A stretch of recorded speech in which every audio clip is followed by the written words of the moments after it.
Jim was 12. He was difficult to live with, inconsistent, moody. His appetite was appalling, and he told me so many times to stop pestering him. I consulted Atticus. Reckon he's got a tapeworm. Atticus said no. Jim was growing. I must be patient with him and disturb him as little as possible. This change in Jim had come about in a matter of weeks. Mrs. Duboso was not cold in her grave. Jim had seemed grateful enough for my company when he went to read to her.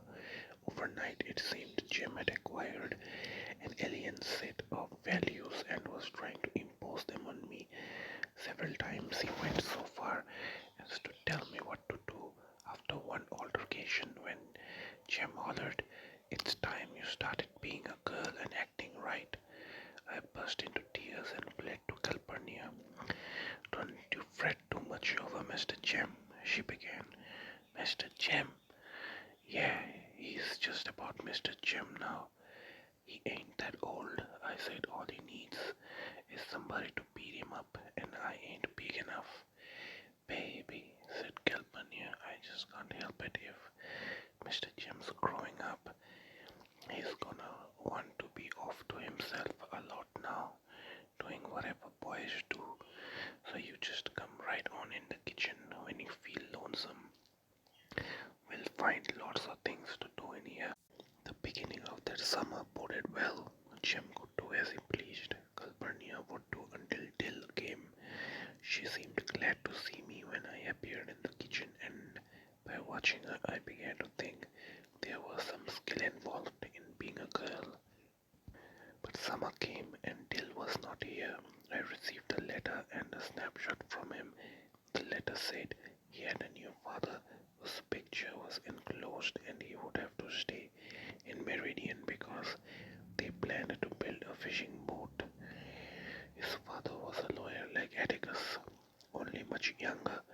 Dill's new father had a pleasant face, which made me glad Dill had captured him, but I was crushed. Dill concluded by saying he would love me forever and not to worry. He would come get me and marry me as soon as he got enough money together. So please write. The fact that I had a permanent fiancé was a little compensation for his absence. I had never thought about it, but summer was still by the fishbowl smoking a string, Dill's eyes alive with complicated plans to make Bradley emerge.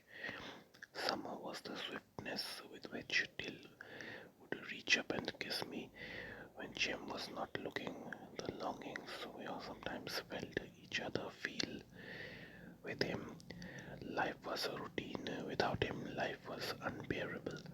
I stayed miserable for 2 days. As if that were not enough, the state legislature was called into emergency session and Atticus left us for 2 weeks. The governor was eager to scrap a few particles off the ship of state. There were sit-down strikes in Birmingham. Bread lines in the cities grew longer. People in the country grew poorer. But these were events remote from the world of Jim and me. We were surprised one morning to see a cartoon in the Montgomery Advertiser above the caption, "Makeham's Finch." It showed Atticus barefooted and in short pants chained to a desk. He was diligently writing on a slate while some frivolous-looking girls yelled "Yoo-hoo" at him.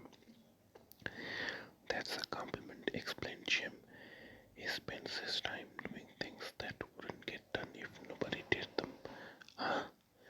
In addition to Jim's newly developed characteristics, he had acquired a maddening air of wisdom. "Oh, Scout, it's like reorganizing the tax systems of the counties and things. That kind of thing's pretty dry to most men." "How do you know?" "Oh, go on and leave me alone. I'm reading the paper." Jim got his wish. I departed for the kitchen. While she was shelling peas, Calpurnia suddenly said, "What am I gonna do about you?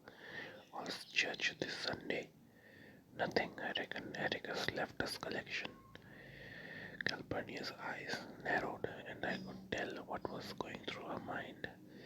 Cal, I said, you know we'll behave. We haven't done anything in church in years. Calpurnia evidently remembered a rainy Sunday when we were both fatherless and teacherless, left to its own devices. The class tied Eunice and Simpson to a chair and placed her in the furnace room. We forgot her, trooped upstairs to church, and were listening quietly to the sermon when a dreadful banging issued from the radiator pipes, persisting until someone investigated and brought forth Eunice and saying she didn't want to play Shadrach anymore.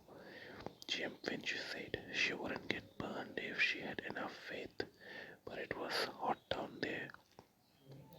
Besides, Cal, this isn't the first time Argus has left us, I protested. Yeah, but he makes certain your teacher's gonna be there. I didn't hear him say this time. Reckon he forgot it.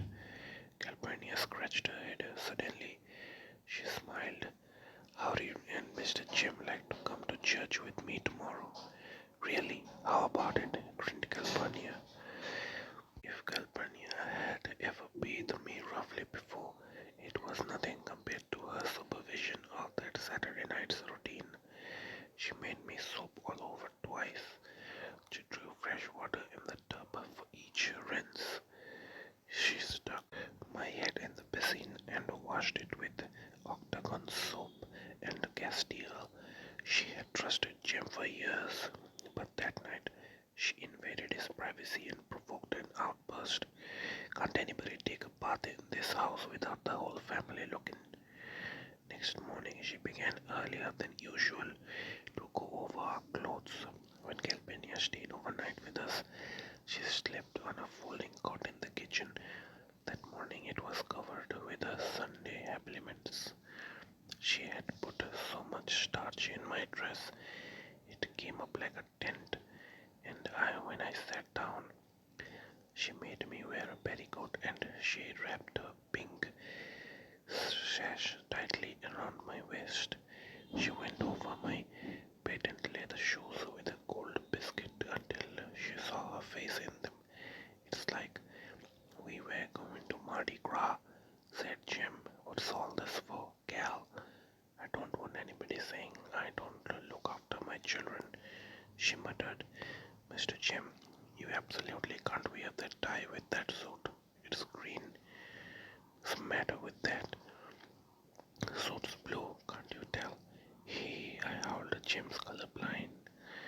His face flushed angrily, but Calpurnia said, now you all quit that. You're gonna go to first purchase with me. Smiles on your faces. First purchase African Amy Church was in the quarters outside the southern town limits, across the small sawmill tracks. It was an ancient, paint-peeled frame building, the only church in Macomb with a steeple and bell, called First Purchase because it was paid for from the first earnings of freed slaves. African Americans worshipped in it on Sundays and white men gambled in it on weekdays. The churchyard was brick hard clay, as was the cemetery beside it. If someone died during a dry spell, the body was covered with chunks of ice until rain softened the earth. A few graves in the cemetery were marked with crumbling tombstones. Newer ones were outlined with brightly colored glass and broken Coca-Cola bottles. Lightning rods guarding some graves denoted dead who rested uneasily. Stumps of burned out candles stood at the heads of infant graves. It was a happy cemetery.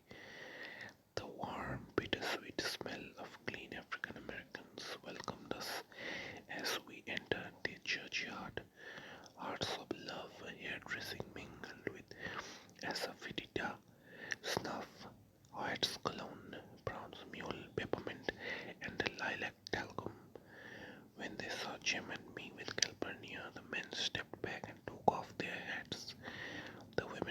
their arms in their waists, weekday gestures of respectful attention. They parted and made a small pathway to the church door for us. Calpurnia walked between Jim and me, responding to the greetings of our brightly clad neighbors. "What you up to, Miss Cal?" said a voice behind us. Calpurnia's hands went to our shoulders and we stopped and looked around. Standing in the path behind us was a tall African American woman. Her weight was on one leg. She rested her left elbow in the curve of her hip, pointing at us with upturned palm. She was bullet-headed, with strange almond-shaped eyes, straight nose, and an Indian palm mouth. She seemed 7 feet high. I felt Calpurnia's hand dig into my shoulder. "What do you want, Lula?" she asked in tones I had never heard her use. She spoke quietly, contemptuously. "I want to know why you're bringing white children to African American church." "That's my company," said Calpurnia. Again I thought her voice strange. She was talking like the rest of them. "Yeah, and I reckon you's company at the Finch house during the week." A murmur ran through the crowd. "Don't you fret," Calpurnia whispered to me, but the roses on her hat trembled indignantly.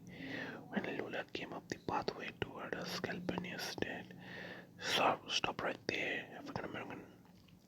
Lula stopped, but she said, "You ain't got no business bringing white children here. They got their church, we got ourn.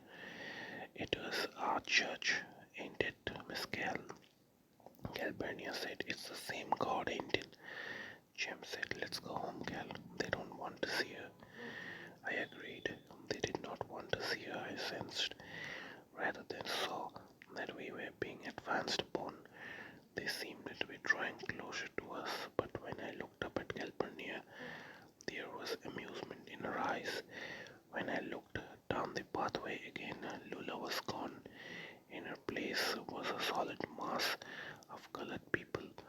One of them stepped from the crowd. It was Zebo, the garbage collector. "Mr. Jim," he said, "we are mighty glad to have you all here. Don't pay no attention to Lula. She was contentious because Reverend Sykes threatened to church her. She's a troublemaker from way back, got fancy ideas and hardy ways. We are mighty glad to have you all." With that, Calpurnia led us to the church door, where we were greeted by Reverend Sykes, who led us to the front pew. First purchase was unsealed and unpainted within. Along its walls, unlighted kerosene lamps hung on brass brackets. Pine benches served as pews. Behind the rough oak pulpit, a faded pink silk banner proclaimed, "God is love," the church's only decoration except a rotogravure print of Hunt's "The Light of the World." There was no sign of piano, organ, hymn books, church programs, the familiar ecclesiastical impedimenta we saw every Sunday. It was dim inside, with a damp coolness slowly dispelled by the gathering congregation. At each seat was a cheap cardboard fan bearing a garish garden of Gethsemane, courtesy Tyndall's Hardware Company. You name it, we sell it. Calpurnia mentioned Jem and me to the end of their row and placed herself between us.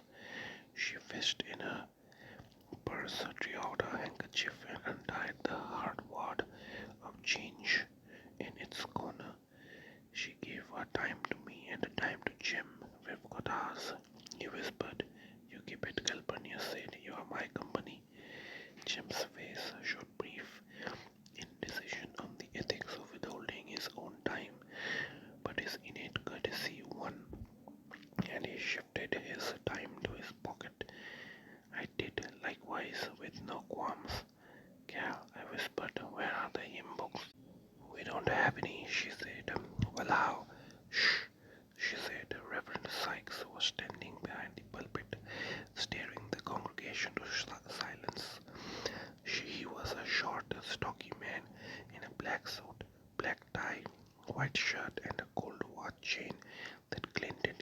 light from the frosted windows. He said, "Brethren and sisters, we are particularly glad to have company with us this morning. Mr. and Miss Finch, you all know their father. Before I begin, I will read some announcements." Reverend Sykes shuffled some papers, chose one and held it at arm's length. "The Missionary Society meets in the home of Sister Annette Reeves next Tuesday. Bring your sewing." He read from another paper. "You all know of Brother Tom Robinson's trouble. He has been a faithful member of First Church since he was a boy. The collection taken up today and for the next 3 Sundays will go to Helen, his wife, to help her out at home." I punched him. "That's the Tom Atticus's shh." I turned to Calpurnia, but was hushed before I opened my mouth. Subdued, I fixed my attention upon Reverend Sykes, who seemed to be waiting for me to settle down while the music superintendent lead us in the first hymn. He said. Sibo rose from his pew and walked down the center aisle, stopping in front of us and facing the congregation. He was carrying a battered hymn book. He opened it and said, "We'll sing number 273. This was too much for me. How are you gonna sing it if there ain't any hymn books? Calpurnia smiled. "Hush, baby," she whispered. "You'll see in a minute." Sibo cleared his throat and read in a voice like the rumble of distant artillery. "There's a land beyond the river." Miraculously on pitch, 100 voices sang out Sibo's words. The last syllable, held to a husky hum, was followed by Sibo saying, "That we call the sweet forever." Music again swelled around us. The last note lingered, and Sibo made it with the next line, "And we only reach that shore by faith's degree." The congregation hesitated. Sibo repeated the line carefully, and it was sung. At the chorus, Sibo closed the book, a signal for the congregation to proceed without his help. On the dying notes of Jubilee, Sibo said, "In that far sweet forever, just beyond the shining river." Line for line, voices followed in simple harmony until the hymn ended in a melancholy murmur. I looked at Jem, who was looking at Sibo from the corners of his eyes. I didn't believe it either, but we had both heard it. Reverend Sykes then called on the Lord to bless the sick and suffering, a procedure no different from our church practice, except Reverend Sykes directed the DD's attention to several specific cases. His sermon was a forthright denunciation of sin, an austere declaration of the motto on the wall behind him. He warned his flock against the evils of heady brews, gambling, and strange women. Bootleggers caused enough trouble in the quarters, but women were worse. Again, as I had often met it in my own church, I was confronted with the impurity of women doctrine that seemed to preoccupy all clergymen. Jim and I had heard the same sermon Sunday after Sunday, with only one exception. Reverend Sykes used his pulpit more freely to express his views on individual lapses from grace. Jim Hardy had been absent from church for 5 Sundays, and he wasn't sick. Constance Jackson had better ways. She was in grave danger of quarreling with her neighbors. She had erected the only spite fence in the history of the quarters. Reverend Sykes closed his sermon. He stood beside a table in front of the pulpit and requested the morning offering, a proceeding that was strange to Jim and me. One by one, the congregation came forward and dropped nickels and dimes into a black enameled coffee can. Jim and I followed suit and received a soft thank you, as our dimes clinked. To our amazement, Reverend Sykes emptied the can onto the table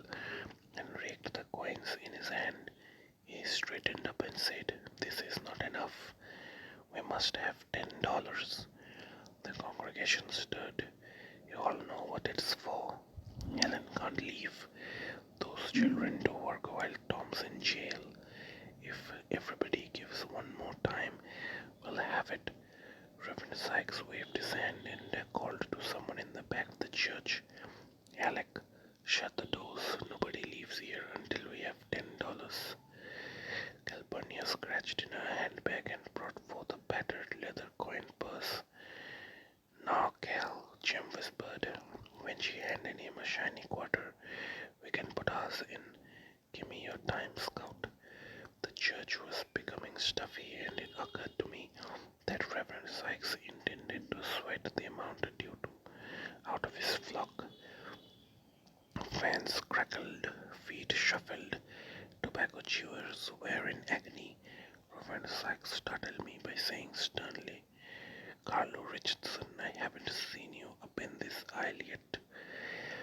A thin man in khaki pants came up the aisle and deposited a coin. The congregation murmured approval. Reverend Sykes then said, I want all of you with no children to make a sacrifice and give one more time apiece. Then we'll have it. Slowly, painfully, the $10 was collected. The door was opened, and the gust of warm air revived us.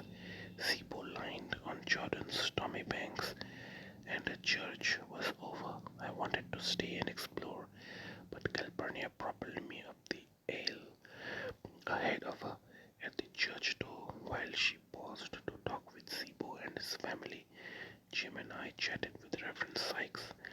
I was bursting with questions, but decided I would wait and let Calpurnia answer them. We were especially glad to have you all here, said Reverend Sykes. This church has no better friend than your daddy. My curiosity burst. Why were you all talking up collection for Tom Robinson's wife? Didn't you hear why? Asked Reverend Sykes. Helen's got 3 little ones and she can't go out to work. Why can't she take him with her, Reverend? I asked. It was customary for failed African Americans with tiny children to deposit them in whatever shade there was while their parents worked. Usually the babies sat in the shade between 2 rows of cotton. Those unable to sit were strapped baboo style in their mother's bags or resided in extra cotton bags. Reverend Sykes hesitated. To tell you the truth, Miss Jean Louise, Helen's finding it hard to get work these days when it's picking time. I think Mr. Link Diaz will take him. Why not, Reverend? Before he could answer, I felt Calpurnia's hand on my shoulder. At its pressure, I said, We thank you for letting us come. Jim echoed me, and we made our way homeward. Cal, I know Tom Robinson is in jail, and he's done something awful, but why won't folks hire Helen? I asked. Calpurnia, in her navy voile dress and top of her hat, walked between Jim and me. It's because what folks say Tom's done. She said folks aren't anxious to have anything to do with any of his family. Just what did he do, Cal? Calpurnia sighed. Old Mr. Bob Ewell accused him of raping his girl and had him arrested and put in jail. Mr. Ewell, my memory stirred. Does he have anything to do with those Ewells that come every day of school and then go home? Why, Atticus said they were absolute trash. I never heard Atticus talk about folks the way he talked about the Ewells. He said, yeah, those are the ones. Well, everybody in Macomb knows what kind of folks the Ewells are. They would be glad to hire Helen. What's a rape, Cal? It's something you'll have to ask Mr. Finch about. She said he can explain it better than I can. You all hungry? The Reverend took a long time unwinding this morning. He's not usually so tedious. He's just like our preacher, said Jim. But why do you all sing hymns that way? Linen, she said. Is that what it is? Yeah, it's called linen. They have done it way as long as I can remember. Jim said it looked like they could save the collection money for a year and get some hymn books. California laughed. Wouldn't do any good, she said. They can't read. Can't read? I asked all those folks. That's right, Calpurnia nodded. Can't, but about four folks in first purchase read. I am one of them. Where did you go to school, Cal? Asked Jim. Nowhere. Let's see now who taught me my letters. It was Miss Mouty Atkinson's aunt, old Miss Buford. Are you that old? I am older than Mr. Finch even, Calpurnia grinned. Not sure how much, though. We started remembering one time trying to figure out how old I was. I can remember back just a few years more and he can. So I am not much older when you take off the fact that men can't remember as well as women. What's your birthday, Cal? I just have it on Christmas. It's easier to remember that way. I don't have a real birthday. But Cal, Jim protested, you don't look even near as old as Atticus. Colored folks don't show their ages so fast, she said. Maybe because they can't read, Cal. Did you teach Zeebo? Yeah, Mr. Jim. There wasn't a school even when he was a boy. I made him learn though. Zeebo was Calpurnia's eldest son. If I had ever thought about it, I would have known that Calpurnia was of mature years. Zeebo had half-grown children, but then I had never thought about it. Did you teach him out of a primer like us? I asked. No, I made him get a page of the Bible every day, and there was a book Miss Buford taught me out of. Bet you don't know where I got it, she said. We don't know. Calpurnia said your granddaddy Finch gave it to me. Were you from the landing? Jim asked. You never told us that. I certainly am. Mr. Jim grew up down there between the Buford place and the landing. I have spent all my days working for the Finches or the Bufords, and I moved to Maycomb when your daddy and your mama era married. What was the book, Cal? I asked. Blackstone's commentaries. Jim was thunderstruck. You mean you taught Zeebo how to that? Why, yes, sir, Mr. Jim. Calpurnia timidly put her fingers to her mouth. They were the only books I had. Your granddaddy said Mr. Blackstone wrote fine English. That's why you don't talk like the rest of them, said Jim. The rest of who? The rest of the colored folks, Cal. But you talked like they did in church. That Calpurnia led a modest double life never dawned on me. The idea that she had a separate existence outside her household was a novel one, to say nothing of her having command of two languages. Cal, I asked her why you talk African American talk to your folks when you know it's not right. Well, in the first place, I am black. That doesn't mean you have to talk that way when you know better, said Jim. Calpurnia tilted her head and scratched her head, then pressed her head down carefully over her ears. It's right hard to say, she said. Suppose you and Scout talked colored folks talk at home. It'd be out of place, wouldn't it? Now what if I talked white folks talk at church and with my neighbors? They'd think I was putting on ears to beat Moses. But Cal, you know better, I said. It's not necessary to tell all you know. It's not ladylike. In the second place, folks don't like to have somebody around knowing more than they do. It aggravates them. You are not gonna change any of them by talking right. They have got to want to learn themselves. And when they don't want to learn, there's nothing you can do but keep your mouth shut or talk their language. Cal, can I come to see you sometimes? She looked down at me. See, honey, you see me every day. Out to your house, I said, sometimes after work. Atticus can get me anytime you want to, she said. We would be glad to have you. We were on the sidewalk of the Radley place. Look on the porch yonder, Jim said. I looked over to the Radley place, expecting to see its phantom occupant sunning himself in the swing. The swing was empty. I mean, our porch, said Jim. I looked down the street, enamored, upright, uncompromising. Aunt Alexandra was sitting in her rocking chair exactly as if she had sat there every day for her life. Thank you for listening. That is it for today. Please watch my next video for the rest of the story.